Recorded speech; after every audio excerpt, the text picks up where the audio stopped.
Welcome to the latest printed press. I'm Aysen Djemal, delivering the news from the UK and around the world. And first of all, the latest headlines for today.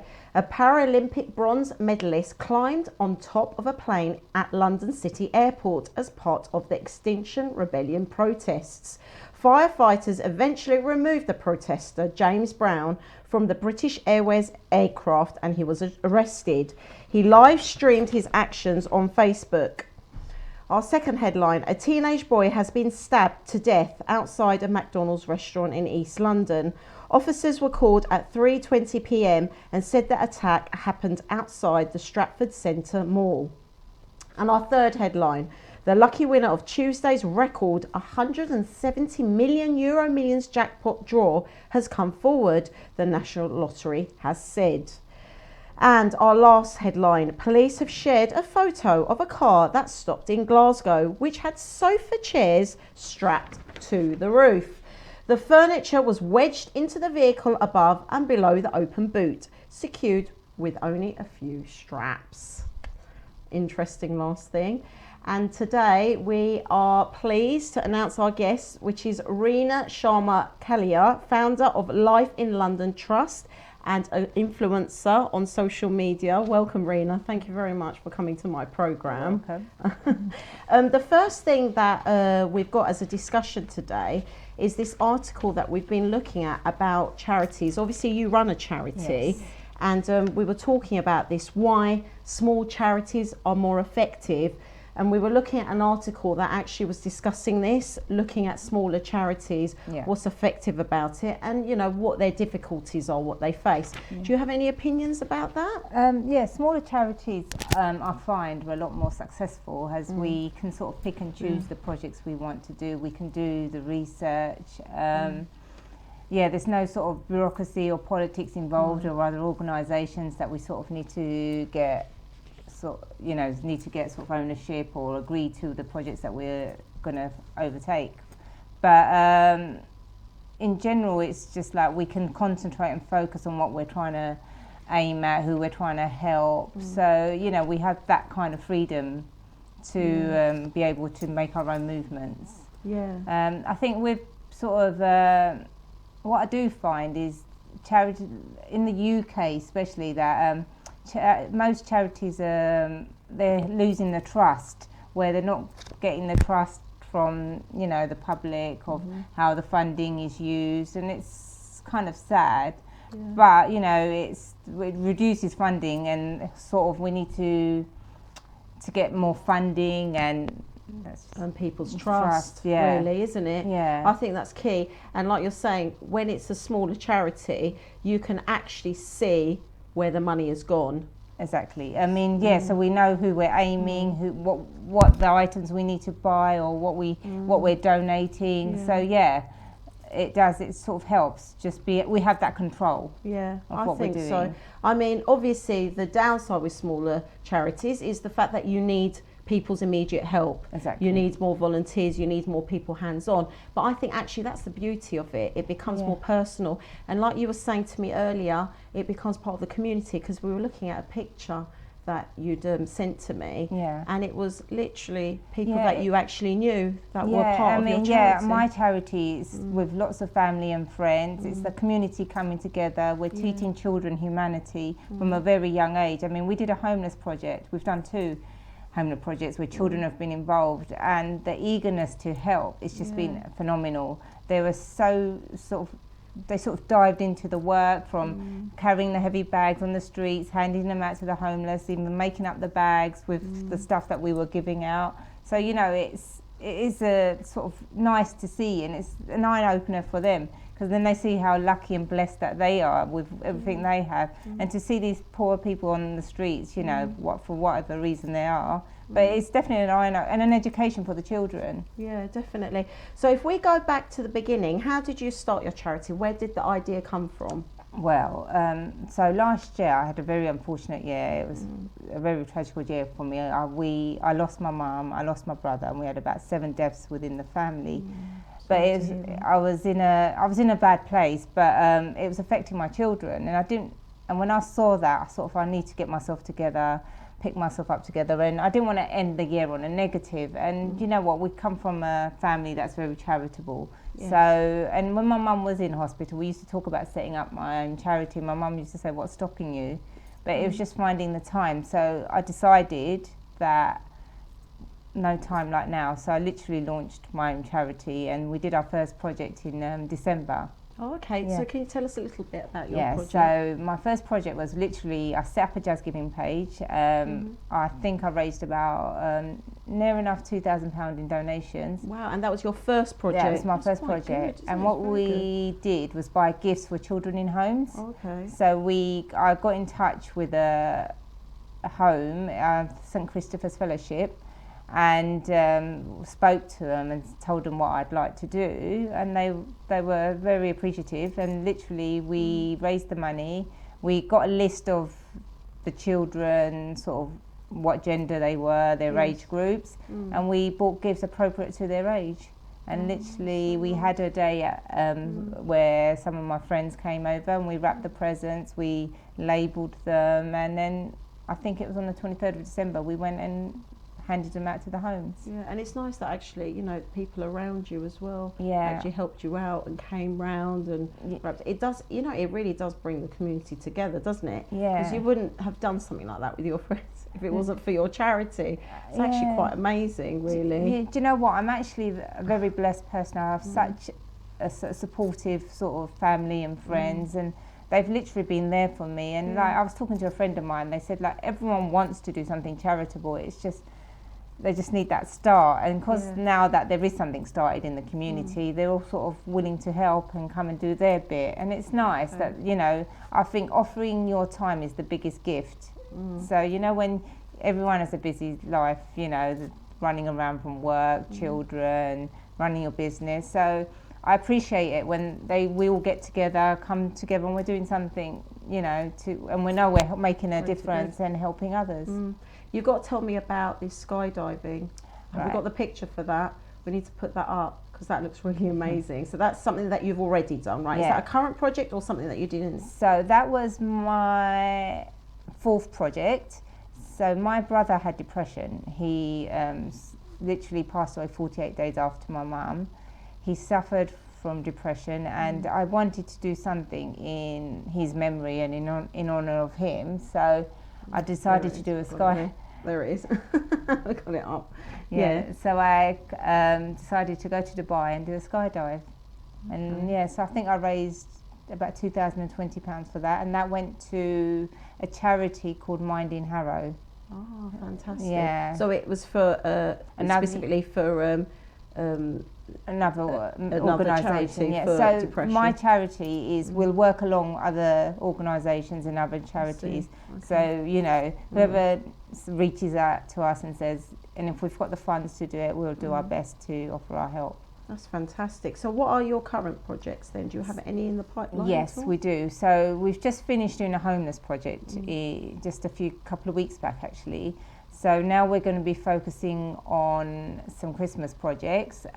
So we're doing the one for children's homes again, where we buy the gifts and donate them to the children's homes. And we'll probably be doing some hospices as well.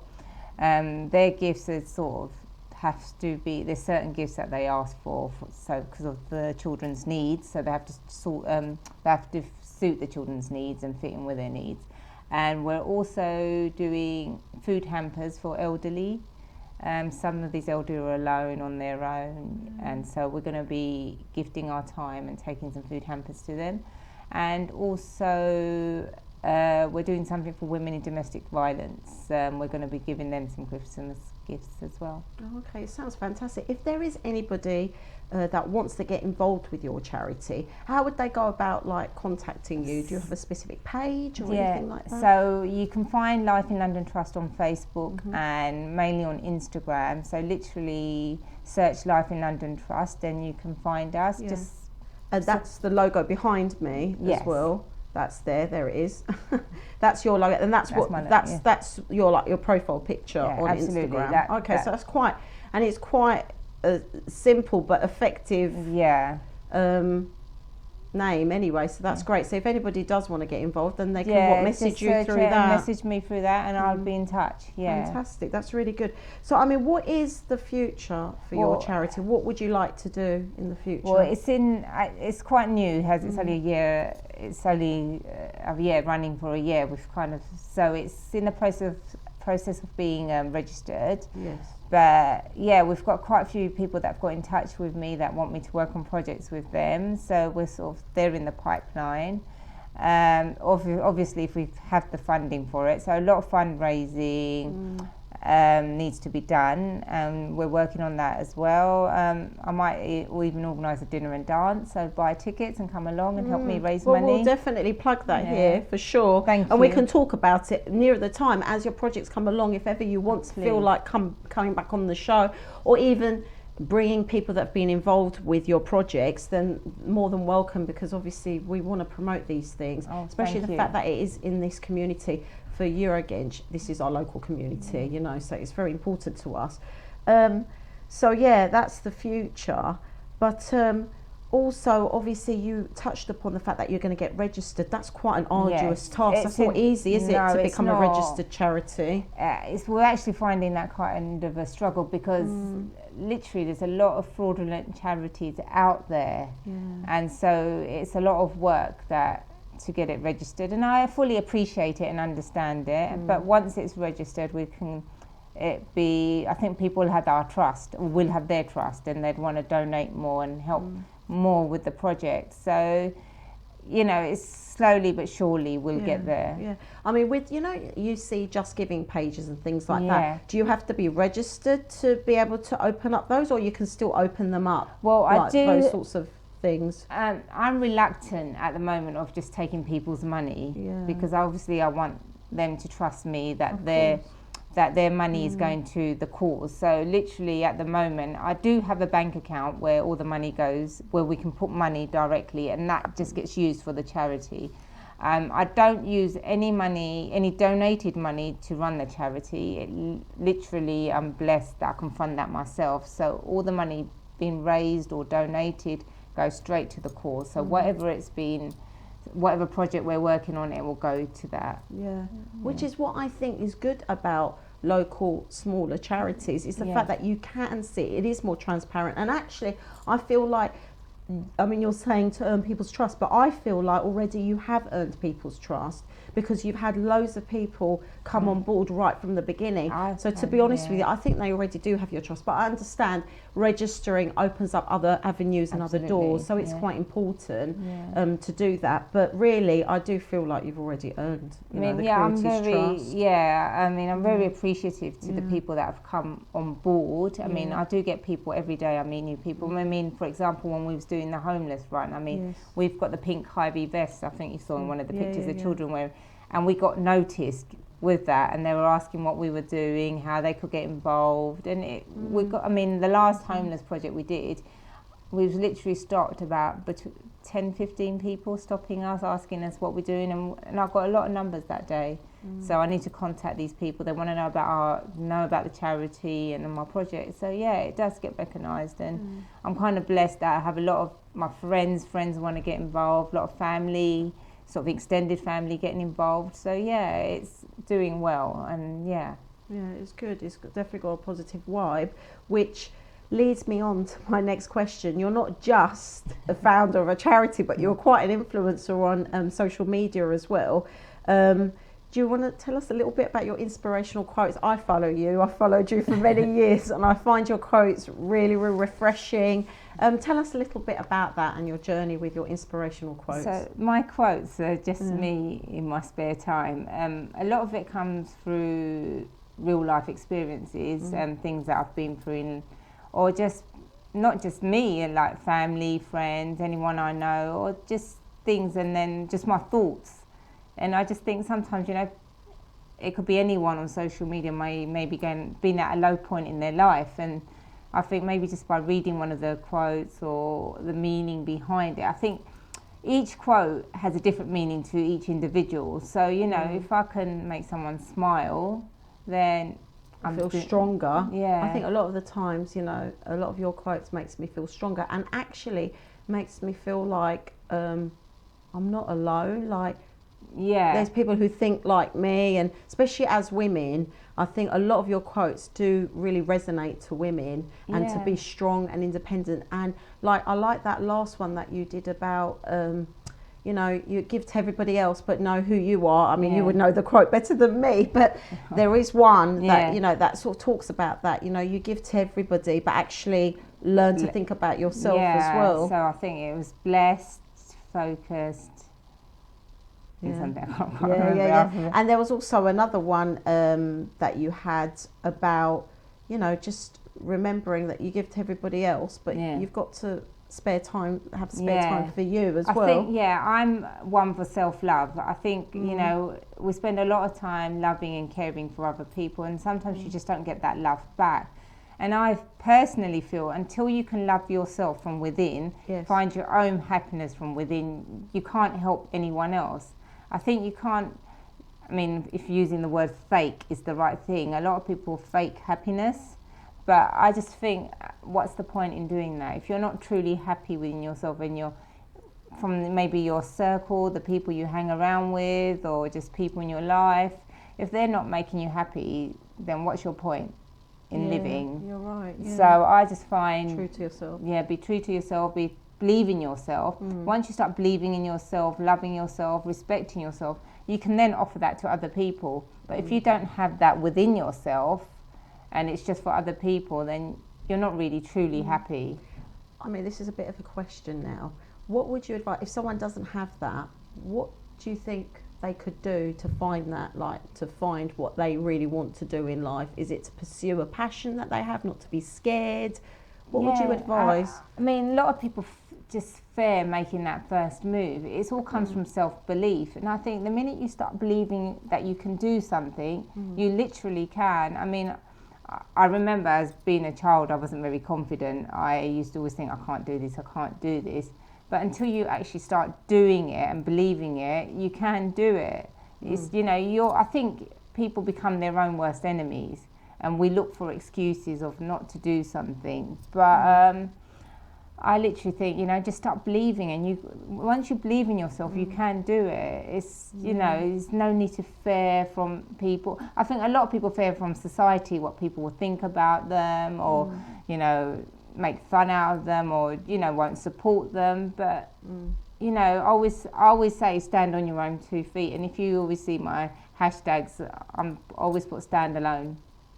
Literally, I think as a type standalone type of girl kind of, and that's one of my hashtags, because I mean, I'm blessed with love and support, but anything I want to achieve, I can do it on my own. Yes. You don't rely on somebody else. Yeah. You appreciate them supporting you, but you take, you know, it's almost like unconditional love, isn't it? Exactly. You give the love and you don't expect anything back. But of course, once you get to that place, people are going to want to love you, because then you become strong, and people want to be around people that make them feel strong as well. So you connect, to be honest. Do you know what? I just want people to be in a good place. You know, if maybe just saying the right thing inspires someone to be happy, then that's all I want to do. You know, it's not, I don't need anything back from anyone. It's not like, you know, I've done this for you, you need to do something back. It just doesn't work like that. I mean, at the end of the day, I think I always say, let's be human together, and it's about showing humanity. And that doesn't mean, humanity doesn't actually mean doing charitable work all the time. It means being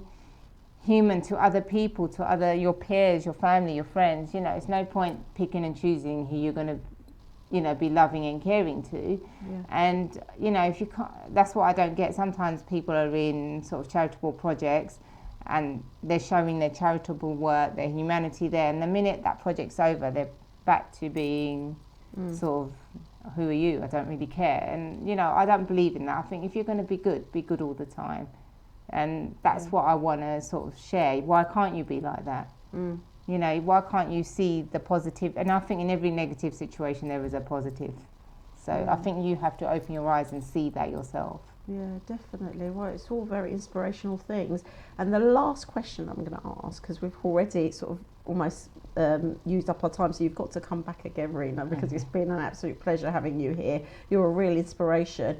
Is what sort of quick advice would you give to someone starting up their own small charity or business even? What would you say I would just say, don't fear it. don't fear anything, go for it. If it's something you're passionate about and you want to do it, do the research, do the work, and just go for it. It's really that simple. I mean, I think we complicate things ourselves, but it's literally, if you want to do something, just go for it. Just start it off, and then the rest will follow. Everything falls in place as long as you have the right support that you need, and you've done the work. So research, I guess. work, to work towards what your goal is. I mean, I don't believe in sort of goals. I don't set myself goals. I just have a plan and execute that plan. I make something and I say, right, in 2 years' time, in 3 years' time, this is where I want to be, this is what I want to achieve, this is what I want to do, and I just go for it. So, that's fantastic. Well, on that note, thank you very much, REENA, for coming to my programme today. That's it from us from You're Against TV. Have a really good evening. Thank you.